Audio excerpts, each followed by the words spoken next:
So recently, Totally Not Mark, a prominent Dragon Ball YouTuber who has served as the inspiration for another Gohan-related video much earlier on, is back at it again, doing a video format series of rewrites for the Majin Buu arc. In the beginning of the very first video, he lists off several things he found very pointless in the Buu arc, and he is intentionally removing from the story. Gotenks, Super Saiyan 3, Ultimate Gohan, and most appallingly of all, Saiyaman. Now, I could do a whole video series about why these exclusions are ultimately a stupid decision in my opinion, along with the fact that he wants to completely cut out the high school cast, except Videl because she's Gohan's love interest, so she kinda has to stick around. But I'm gonna focus primarily on Saiyaman because Saiyaman is a topic I've wanted to talk about for a while, and this way I can kill two birds in one stone. So Saiyaman is a very weird topic to talk about in the Dragon Ball fandom because there are some like me who really love this incarnation of Gohan, while others tout it as the absolute apex of Gohan sucking ass, even more so than what happens later on in the Buu arc where he's basically kicked out of the protagonist position. Now, I wholeheartedly disagree with a lot of the people who dislike Saiyaman, but I also understand why people have kind of an issue with it. See, like a lot of things in the Dragon Ball manga, the Dragon Ball anime tends to take elements that are only briefly utilized by Akira Toriyama himself, and then they pad it out because they don't want to catch up with the manga, or they just need to stretch out the episode runtime. And while padding things out for the sake of the runtime is absolutely an understandable creative decision, there is such a thing as taking it too far, and Saiyaman is absolutely an example of that. In the manga by Toriyama, Saiyaman has very few appearances actually. He only stops, I think, a couple of robberies, then he gets blackmailed by Videl, and then he basically just turns into an outfit Gohan uses for the tournament until it's replaced by the Kaioshin one, and then that gets replaced by the Goku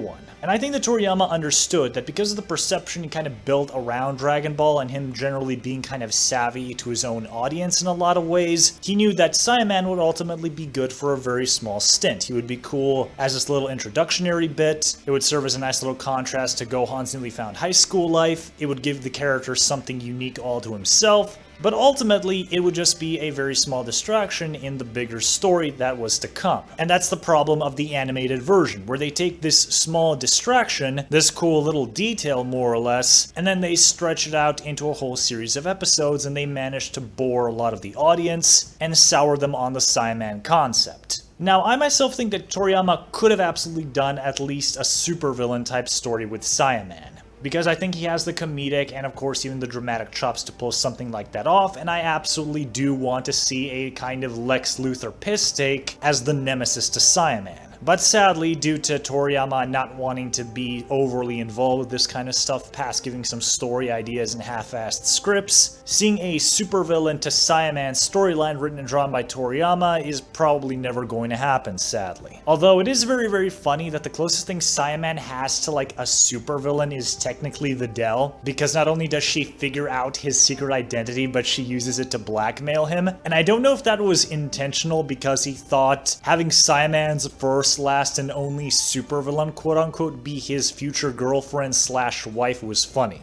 Which it absolutely is, but this could just be me horrendously overthinking something that's not there. It wouldn't be the first time. But to get back to the topic of why I like Saiyaman, well, first off is his story context. See, after the protracted series of dramatic battles and events in the Cell games, you need to give your audience a break. You need to give your audience a chance to wind down, to chill out, collect their energies, before going on to the next big dramatic story beats. And this is why a lot of the very early Buu arc is so chill and relax. And Saiyaman is an absolutely pivotal part of that. But more importantly than the story context, it's just that he gives something that is very unique to Gohan. Now, Gohan isn't the first of the protagonists to adopt a different identity so he can do something without compromising his actual one. Muten Roshi very famously dressed up as Jackie Chun. But Jackie Chun was there to instill a very specific lesson to Goku and Krillin, to show them that there are always other more powerful people out there, and that they should never get arrogant in their power. And while of course Jackie Chun got involved with plenty of gags and funny antics, his primary story purpose is of course to be about that lesson.